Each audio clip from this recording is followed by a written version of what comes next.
Hello and welcome to week 5 of English 13R2. It's our final week. Let's get into what we're doing this week. So, week is a bit of a misnomer. We really only have about five days this week in our week because of how the scheduling works. So, this week we are focusing on our very last major paper. We had research report number 1, then we had the the analytical responses on Vonnegut and Asimov. This week we are looking at our final paper, which is called the synthesis essay. So if you come down here to module 3, in the instructions, here are the instructions for the synthesis essay. And I believe this is worth 30% of your grade. Could be wrong, maybe it's 25%. We'll take a look at that in a second.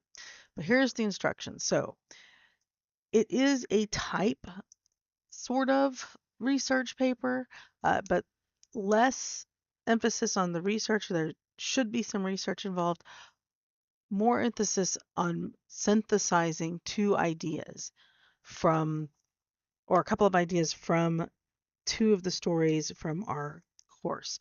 So what I mean by that is you're going to take two of the stories, and it could be from any of the authors, and it doesn't have to be the same author. And you're going to compare them, you're going to synthesize them. You're going to take elements of both stories and talk about them together.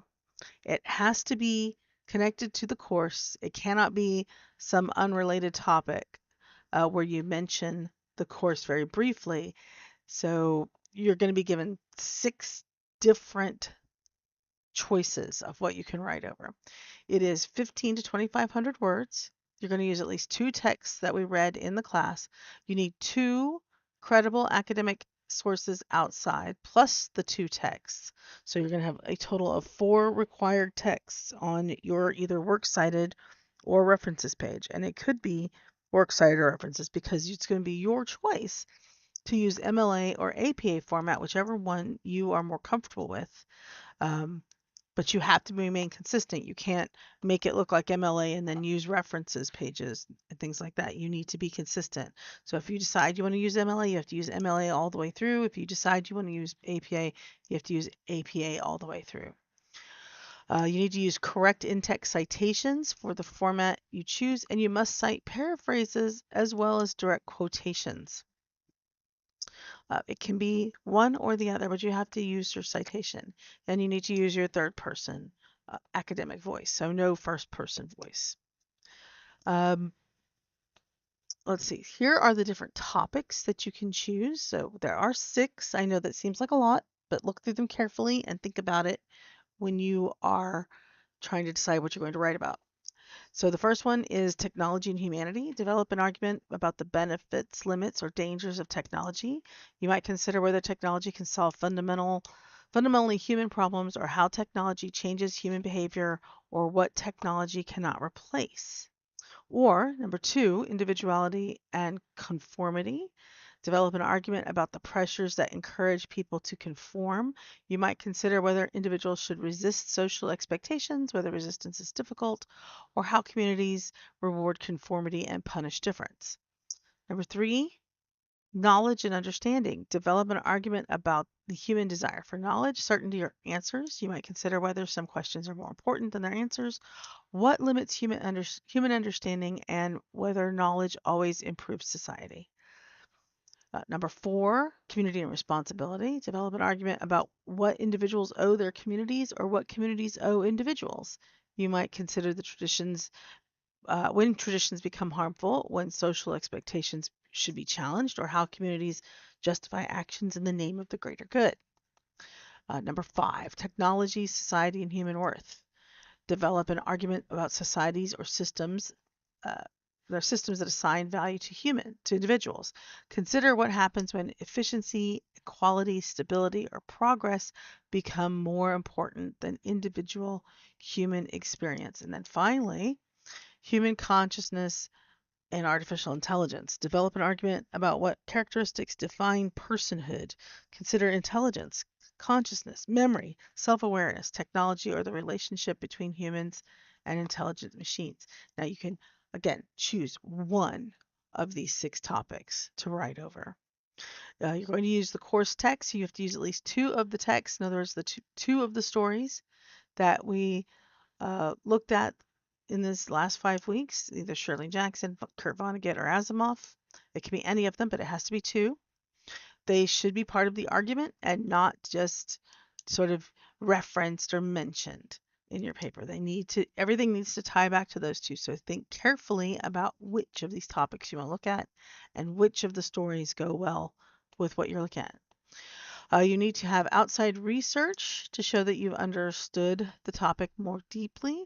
They should be credible, academic, and appropriate for college level. Random websites, student papers, homework help sites, AI-generated content, and other unsupported opinion pieces do not count toward the minimum source requirement. As long as you have those minimum sources, the 2 stories and 2 academic sources, then you can have as many sources outside of that as you like or need. But you must have those 4 sources. Synthesis is not it's not a list of separate source summaries. You have to create a conversation with the materials you use. In other words, you have to talk about how the stories feed into the idea that you've chosen, the argument that you've chosen to write about, and how your source material supports that. So make sure you are aware of that. You need to uh, know that your essay is going to be evaluated on the following criteria. So your focus and your purpose, synthesis, how well you bring in those texts and synthesize them to your idea, the evidence that you give from the text, your research quality, your use of credible sources, your organization, your actual writing quality, and then your format accuracy. If you choose MLA, it's all MLA. If you choose APA, it's all APA. You're going to submit your docx file. If you are concerned about AI flagging for AI use, then I would suggest writing this paper in a personal Google Docs account and just making me an editor, or actually saying anybody with the link can edit, and send me that link with in an email and let me know what it is if you are concerned. If you're not concerned, then if I can't get a hold of you once this paper is due before I have to turn in grades, then that's the risk you run when I grade it and if it flags for AI for whatever reason. Remember, good writing can flag for AI. So it's never a presumption of guilt. It's always, I'm requesting more information so that I can see your process and make sure that it's not inappropriately flagging your paper. So don't just assume that you're guilty if I'm asking you for more information. And be sure to check your email. We've had a rash of people not checking their email, and that's a problem. It may be too late for our class, but in going forward in your college classes, be sure to check your college email. I would suggest on a daily basis, because it's literally the only way most professors have of getting a hold of you. Most professors will not call you on a personal phone call. They won't even go through the motions of looking that information up. So please, please, please check your email. Be sure to check it later this week. All right, so this synthesis essay is going to be due on Thursday at 11:59 p.m. So like I said, we don't have quite a whole week.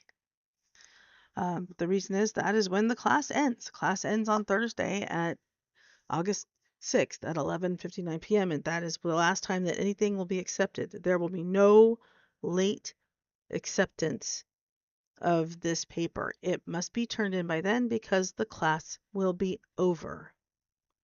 So please be sure to give that the correct priority. Any outstanding revisions that you have will also be due by then. All work that you might be turning in late is due by then. So again, the last time to turn anything in, including this paper, is Thursday, August 6th at 11:59 p.m. After that, the course will not be available, or anything that you turn in after that will not be accepted.